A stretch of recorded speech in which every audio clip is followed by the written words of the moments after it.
Hey there, welcome to my channel Gen X. I'm Bowen Asserson, and I want to talk to you today about a question. How did America get to a place where our leaders would institute such draconian policies with very little, if any, scientific basis, policies that closed tens of thousands of small businesses where people spent years to build them, sweat equity wiped out? How did tens of thousands of people end up losing their jobs and their ability to support themselves and their family?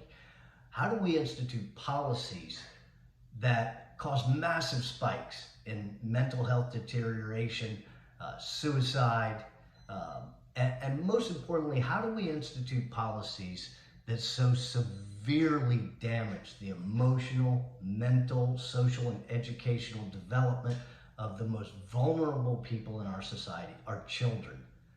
Our children who very early on in the pandemic, the data demonstrated that they were at less risk of hospitalization and death from COVID than they were from the flu.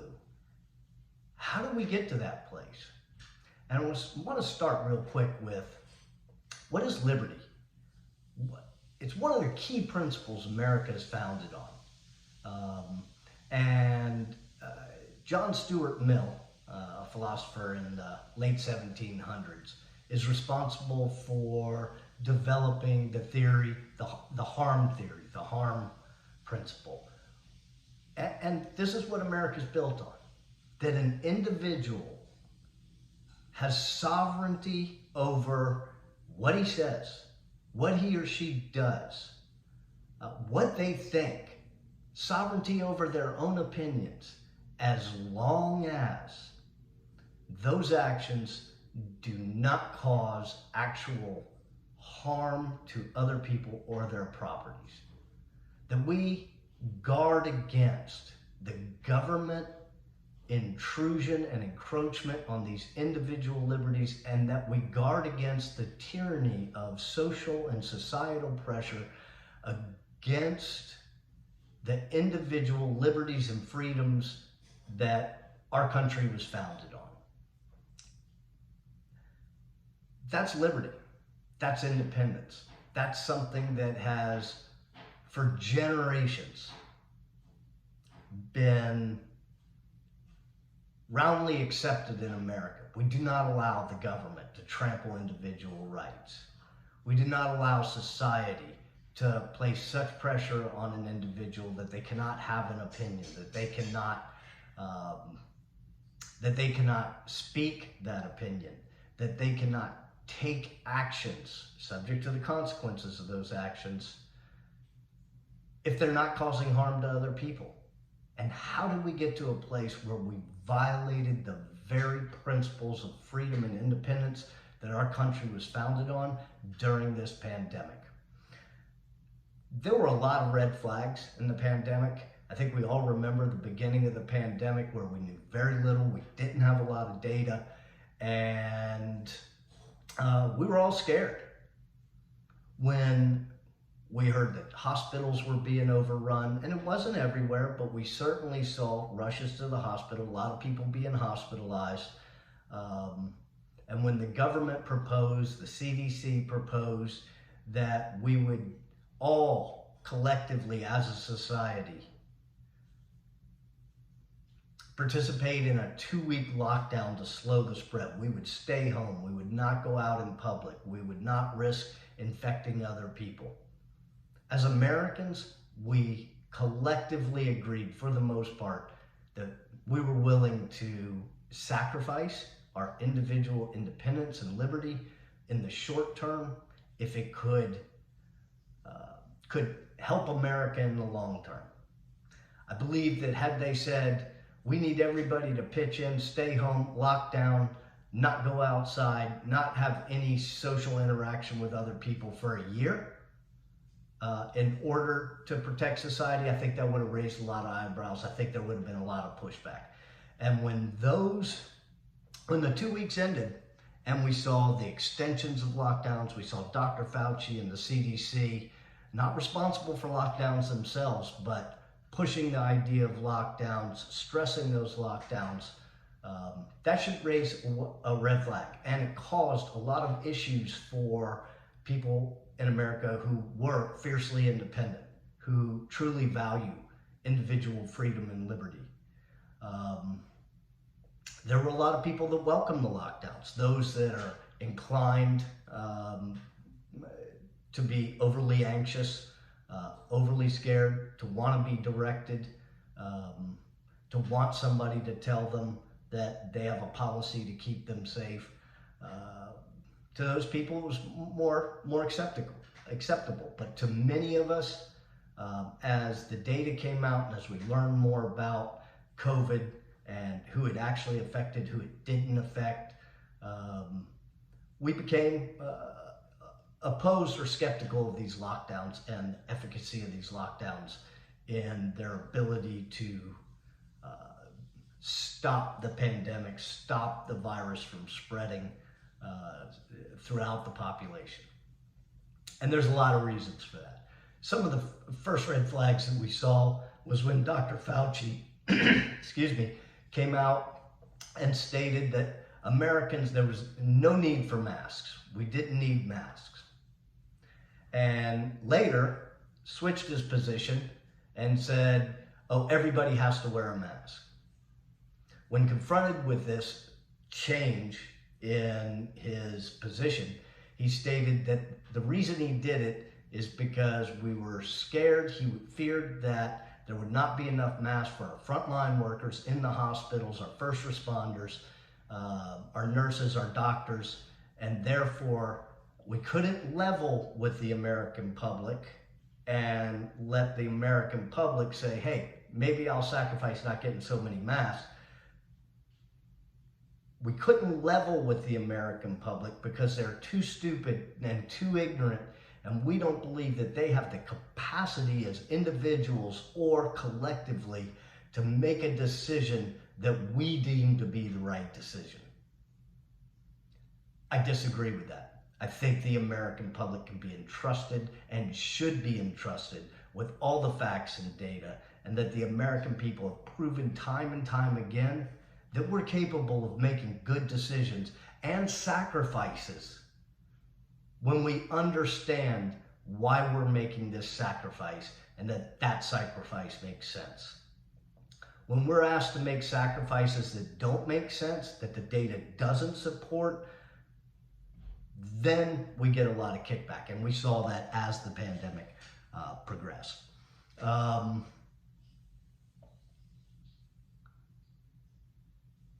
When they claimed, this is once the vaccine was actually developed and out, the claim with absolute certainty that the vaccine was 100% safe and effective, despite there being no long-term studies, which clearly could not be conducted because it was a brand new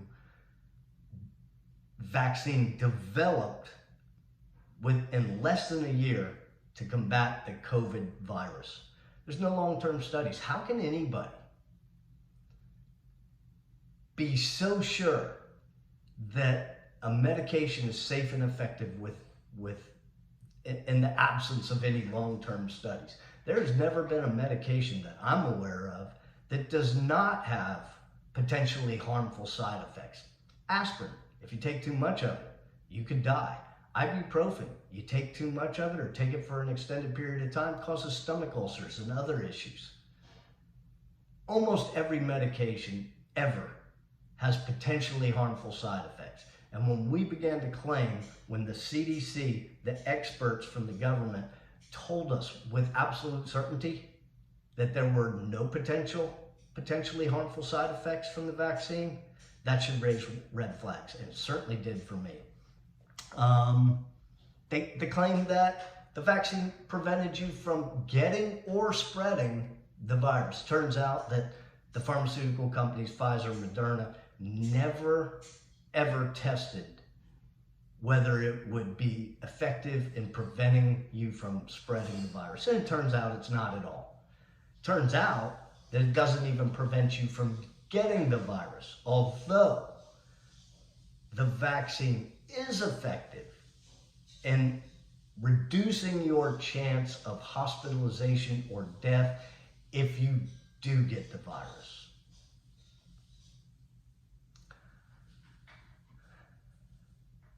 The insistence, another red flag, the insistence, when people came out and insisted that the CDC and the National Institute of Health, Dr. Fauci, were the one true and ultimate authority, all-knowing, all-powerful authority on COVID, and all dissent was dismissed outright as anti-vaxxer, misinformation, anti-science. Anytime somebody says the word "the science," that doesn't exist. There is no "the science." Science is a debate. Scientific theory is meant to be questioned, analyzed, tested against all opinions, against all data, against all inspections. And that's how we get to the truth in science. If we don't test all opinions, if we don't look at all ideas, if we don't take input from all across the spectrum, then it's impossible to come to the truth. All we have then is propaganda and narrative. The involvement of Big Pharma instantly should raise red flags with anybody. Big Pharma, while they tend to do a lot of good, has also been responsible for a lot of bad. And so why would you be skeptical of Big Pharma in this situation? First of all, Big Pharma provides up to 70% of the advertising revenue for corporate media.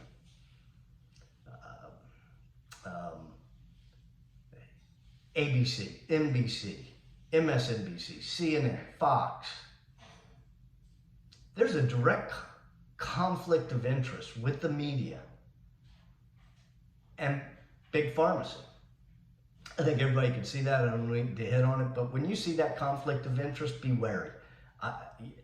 It should raise your eyebrows.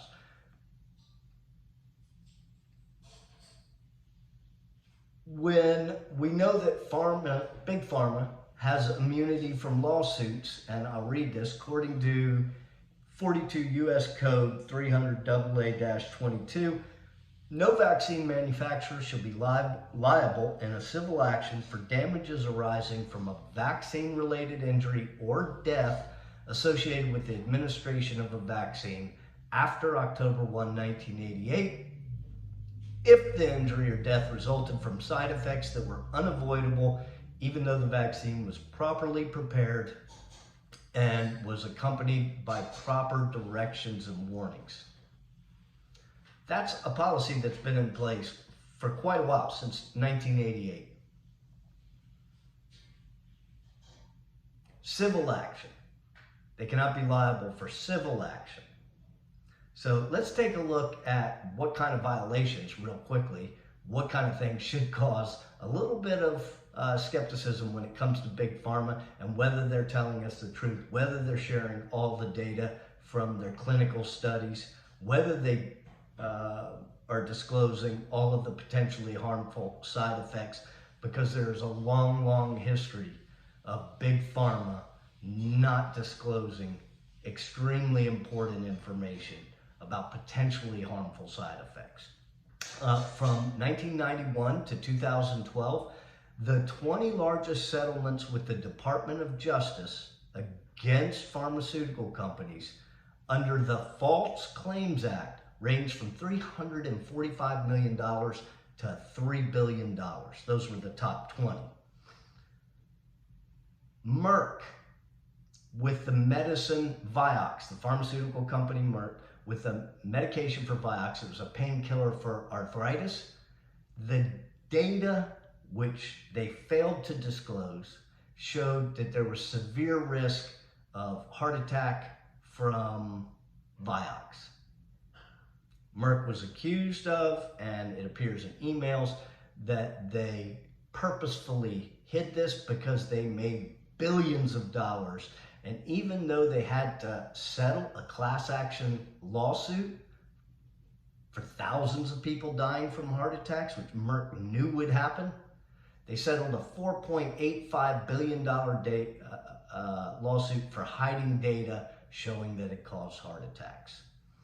They settled another $321 million criminal fine, a $426 million fine paid to the American government, federal government, and $202 million to be split between all states and the District of Columbia.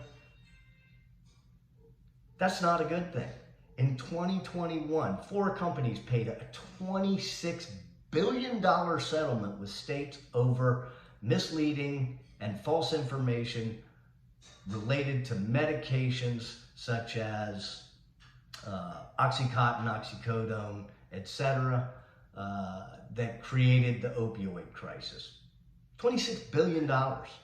So we have a history of pharmaceutical companies not being completely forthright and honest with the American public regarding the data from their clinical trials of medications, and from actively working to hide that information from the public, resulting in deaths and severe long-term damages among millions of people. Why we would all of a sudden, as a country, or at least a portion of the country, make Big Pharma the darling, the infallible, always good big pharmacy, people we can trust without a shadow of a doubt. How do we get to a place like that? That's insane. I believe it was highly politicized, not at first, but once we had a vaccine developed, you could see it when the Trump administration was responsible for developing the vaccine. Many people on the left saying, oh, I'll never take a Trump vaccine unless it's validated and undergoes all kinds of tests with what we consider to be legitimate scientists and qualified scientists and experts. As soon as Biden took office, all of a sudden, everybody has to take the vaccine. It's safe, it's effective. You won't get COVID, you won't spread COVID. All information we know now to be absolutely false. They made these claims with absolute certainty. And the US was one of the only countries in the world where this actually became politicized. You could clearly see people on the left wore masks. People who were more conservative and distrustful of government intervention and freedoms and liberties did not wear masks, especially people who were willing to look at the data and determine for themselves that there was very little risk to somebody that's 30 years old, completely healthy, no comorbidities. As early as July of 2020, several months into the pandemic, the CDC's own data on their website made it very clear that the people dying from COVID were people that were very old, average age of death, 81 years old, maybe 82 years of age, people with severe comorbidities. The most common comorbidity was obesity. 78% of the people that died from COVID were obese. And the reason for that, a very simple explanation for that, is COVID causes fluid buildup in the lungs, and if there's a lot of adipose fat tissue around the lungs, you're unable to take deep enough breaths, and you essentially drown. You're unable to breathe. So obesity was a major cause of hospitalization and death from COVID. Essentially, almost everybody else was not at a very high risk. Certainly the younger you got and the healthier you were, the less risk. Children at statistically negligent risk for hospitalization or death from COVID. Another red flag was the assertion, the claim, or even the propaganda, the idea even, that we could stop an airborne virus from moving through a population. That's never before happened. We don't know how to do that. We've never known how to do that. And until we know how to do that, how to stop an airborne virus from moving throughout the entire population, then we can't make those assertions. We can't make those claims. All you have to do is look at history. Regardless of vaccines, all airborne viruses have gone through a population. Everybody gets it with some minor exceptions, and we develop herd immunity. There's no way to stop it. We don't understand enough about viruses and how they spread. Just the statement that we could, or the insinuation that we somehow could stop the virus from spreading throughout the entire world, was a major red flag. It was completely false. Anybody that knows anything about viruses or read anything about the history of viruses, pandemics, knows that that's an impossibility. That's not something that's ever been done. The statement that natural immunity was not as effective as the vaccine. Okay, so the primary goal of a vaccine is to mimic natural immunity, to be as effective as natural immunity as if you've already had it and already have the antibodies. A vaccine's goal, primary mission, is to mimic that level of protection that an individual has from natural immunity. It's always been the goal of a vaccine. The CDC, after a very short time of the vaccine being out and people being vaccinated, they changed the name. And this is crazy. They changed the definition of vaccination and vaccine on their website. They changed the age-old, that years and years and years, how we've always defined a vaccination and how we've always defined vaccine, because the parameters which we define vaccination and vaccine, the vaccine for COVID-19 did not fit those parameters. So the old definitions were very inconvenient to the claim that it was a safe and effective vaccine. So what did they change it to? Well, looks like CDC changed the definition of vaccination and vaccine on their website. Before the change, the definition for vaccination read, the act of introducing a vaccine into the body to produce immunity to a specific disease, Now the word immunity has been replaced with the word protection. So vaccination, according to the CDC, is no longer defined as one that produces immunity. It just produces protection. Clearly meaning that we know that the vaccine does not produce immunity. It does provide some protection. Vaccine also got a makeover. The CDC's definition changed from a product that stimulates a person's immune system to produce immunity to a specific disease to the current definition, a preparation that is used to stimulate the body's immune response against the disease. Not to produce immunity, but to stimulate the body's immune response against the diseases. So we know that it doesn't produce immunity, so we have to change the definition, and that's exactly what they did. Absolutely unbelievable. Where did you see that in the media? Who reported that? Nobody. Why do we have the media? The media is there. They're the fourth estate. The media has always been charged with investigating and holding to account the people in power in America, government, corporate leaders, people that wield power over the American people. The media exists to hold those people in check and to make sure that they are not abusing their power. We saw the media completely fail the American public in this responsibility during the pandemic. They were the biggest cheerleaders for silencing dissent, for Dr. Fauci, for the CDC, for lockdowns, for fear-mongering. If it bleeds, it leads. That's always been the media's,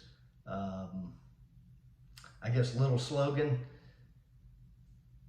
The more clicks, the more views they get, the more money they make. It pays to scare people. It pays to make people hysterical. And that's exactly what the media did.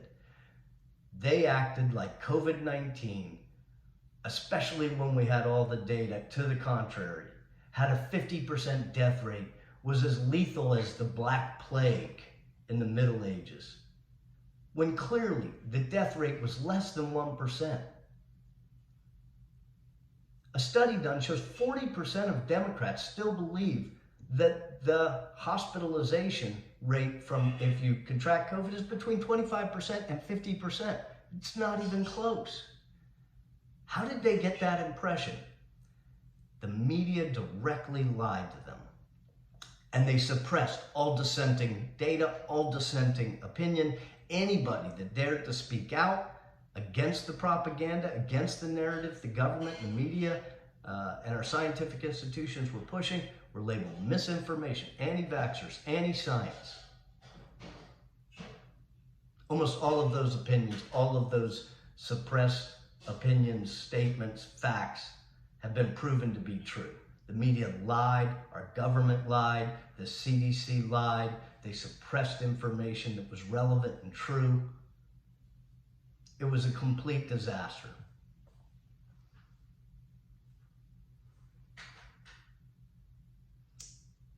Once the vaccine was developed, the suppression of all therapeutic medicines, including monoclonal antibodies, prednisone, remdesivir, convalescent plasma, all known to be effective against RNA viruses. They were ridiculed, they were poo-pooed, they were, anybody was considered a quack for trying those as therapeutics.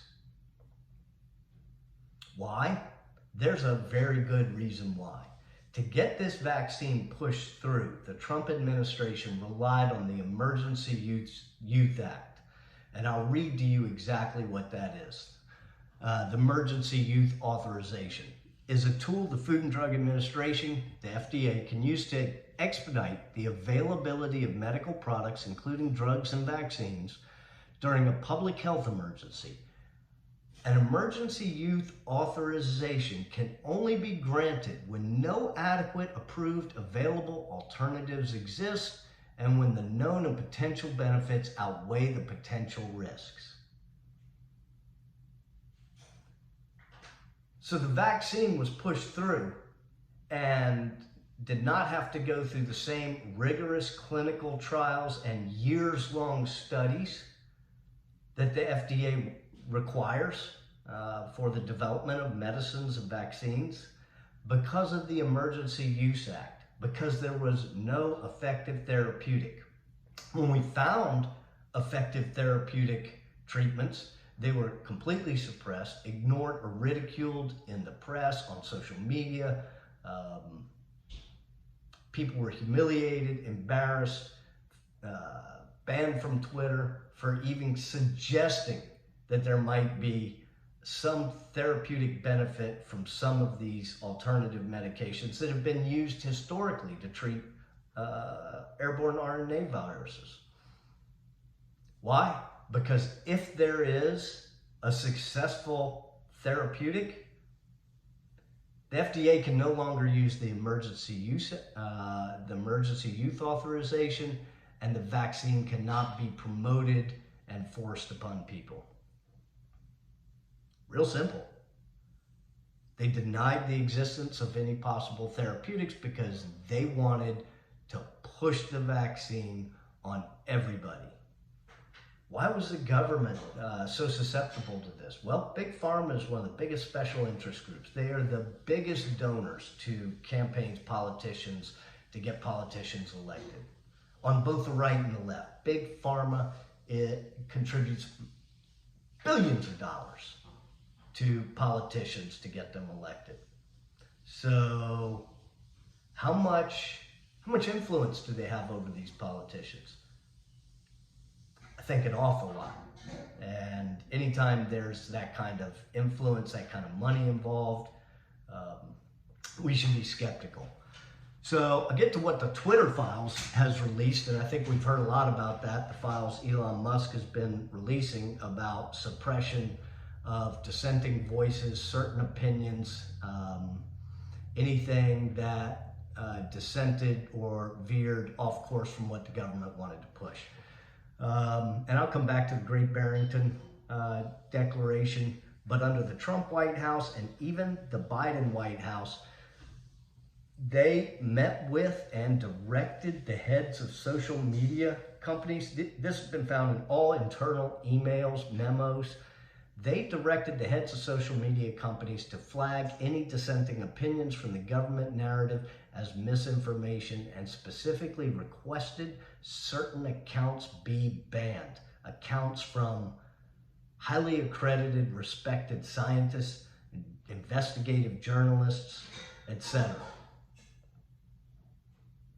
This is the government directly involved with directing private corporations to suppress the speech of American citizens, speech that the government didn't like, that the government didn't approve. And the administration justified this by stating, we know what's in the best interest of the American public. We know better than they do what's in each of their individual best interests. The arrogance it takes to believe something like that. And they did. And will anybody be held accountable? As usual, I seriously doubt it. So let's talk about this. Who was suppressed?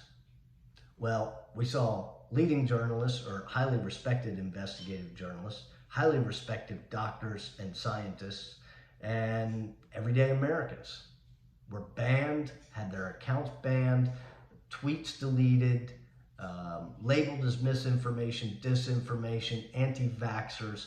Careers were ruined over information that is absolutely known to be true today. Who determines what is misinformation? Who is the arbiter of truth? Is there any danger in making 1, 2, 3 people the absolute all-knowing arbiters of what is true and what's not true, especially when we have such limited information on a disease? How can we entrust one person? Would you entrust just me? I wouldn't entrust just me to determine what's in the best interest of everybody. What is misinformation? What is disinformation?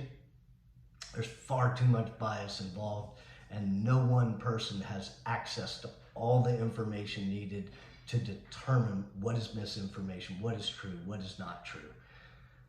So the Great Barrington Declaration, which was authored by Sunetra Gupta of the University of Oxford, Jay Bhattacharya of Stanford University, Martin Kulldorff of Harvard University. Let me just read it to you. They issued an open letter in October of 2020. As infectious disease epidemiologists and public health scientists, we have grave concerns about the damaging physical and mental health impacts of the prevailing COVID-19 policies, and we recommend an approach we call focused protection.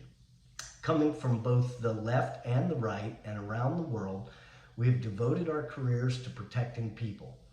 Current lockdown policies are producing devastating effects on short and long-term public health.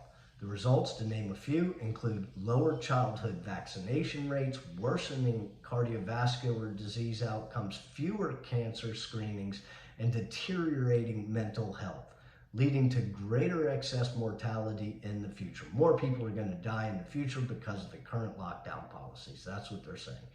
With the working class and younger members of society carrying the heaviest burden. Keeping students out of school is a grave injustice. Excuse me. Keeping these measures in place until a vaccine is available will cause irreparable damage, with the underprivileged disproportionately harmed, especially the lower rungs of the socioeconomic ladder, regardless of race, regardless of ethnicity. the people at the lowest rung of the socioeconomic ladder suffered the most. Fortunately, our understanding of the virus is growing. We know that vulnerability to death from COVID-19 is more than 1,000-fold higher in the old and infirm than the young. Indeed, for children, COVID-19 is less dangerous than many other harms, including influenza. We have emails between Dr. Fauci and the head of NIH determining that they would actively work to discredit these renowned doctors from our institutions of higher learning, our most respected and revered institutions of higher learning, that they would actively work to discredit these doctors as quacks and anti-vaxxers, anti-science, and making suggestions based on no evidence. They actively work to do that. Fauci actively worked to discredit these scientists. Why? Your guess is as good as mine, but I think it's because it directly contradicted what he was saying. By the way, all you had to do was go to the CDC's website, and you saw that the data on their very own website was in direct conflict with the message they were promoting to the American public about the dangers we face from the COVID virus. So, let's take a look. What else? Dr. Martin Kulldorff, he stated that everyone should be vaccinated. He stated that if you are stating that everyone should be vaccinated, that is as scientifically flawed as stating that nobody should get vaccinated. Only people that are at the highest risk of hospitalization or death should be vaccinated. Those who are not at high risk should not be vaccinated, especially at children who are at statistically zero risk from COVID. He was banned from Twitter. Everything he said there, absolutely correct. And we know it to be absolutely correct. Alex Berenson, an investigative journalist, everything he stated about COVID and the investigative journalism he did into the fact that we were being lied to by our government, by the bureaucrats in our government, by our health institutions, he was banned from Twitter. He sued Twitter, was reinstated, and Twitter paid him a substantial settlement because everything he said was true and he violated none of Twitter's policies. People were suspended from social media platforms simply for posting the data, direct screenshots of the data from the CDC's website, information that the CDC was not promoting or sharing with the American public. All you had to do was go to their website and see that what the data on their website showed completely contradicted everything that they were saying. Now, was it always a lie that the media was putting out? No, they were lies of omission. Oh, we'll say that there's a lot of people dying, but we won't specifically identify the people dying as the extremely old and people who are morbidly obese. Everybody else at a much, much lower risk of COVID-19.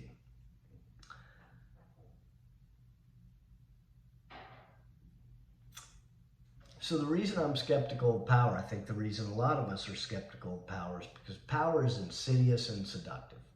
If it's not held in check by the people, it can lead to horrible miscarriages of justice. This has always been true, always will be true. The worst thing is that the government, on a weekly basis, the White House, bureaucrats and administration within the White House, in weekly meetings with Twitter, combined with the FBI, who developed a task force including 80 FBI agents, whose sole purpose was to scour Twitter and flag any information that the government deemed to be inappropriate or misleading or would lead to vaccine hesitancy. they would direct it to Twitter and tell them that they might want to label it as misinformation, and if they felt it was too egregious, maybe even ban the account. All the emails back and forth between the FBI and top executives at Twitter show that literally our government and our leading law enforcement agency in America were directly were directing our social media companies to remove any information that was inconvenient to the narrative being pushed. How do we avoid this in the future? I think it requires the American public to be more vigilant. I think we need to hold the media accountable for telling the truth. The media needs to be less partisan. They need to investigate and hold those in power to account and hold them accountable for the lies they tell, the abuses of power against the American people. And I hope that in the future we can have much more open, honest discussions when it comes to things that directly involve all Americans. Because these policies, especially in America, have been an absolute disaster and have wrecked and destroyed so many lives. Our inability as Americans, as a public, to look at the data and assess risk the way we do every day with a multitude of activities. We assess risk, we look at the costs and benefits, and then we proceed accordingly, according to what we feel is the risk greater than the benefit, then we might not do that. Are the benefits, do they far outweigh the potential risks and costs involved with a certain action? If the benefits are greater, we tend to do that. Driving is dangerous, but we look at traffic deaths and accidents and the percentage in which they occur in the general public. And most of us say, well, there's an awful lot of benefits to driving on the freeway at 70 miles an hour versus riding a bicycle or a horse. And so we are willing to assume the risks involved with driving so that we can enjoy the benefits which we deem to greatly outweigh those risks and costs. We do that with everything, every action we undertake in society. During the COVID pandemic, we turned that on its head. People completely lost their ability to rationally weigh the risks involved with going outside or not wearing a mask or being locked down to not being locked down. We were focused strictly on stopping the spread. Dr. Fauci is not a mental health expert. He's a virologist, a pandemic specialist. He has zero expertise in mental health, in the economy, in childhood development. Yet he was the person we turned to as the arbiter of what our public health, what our public policies should be.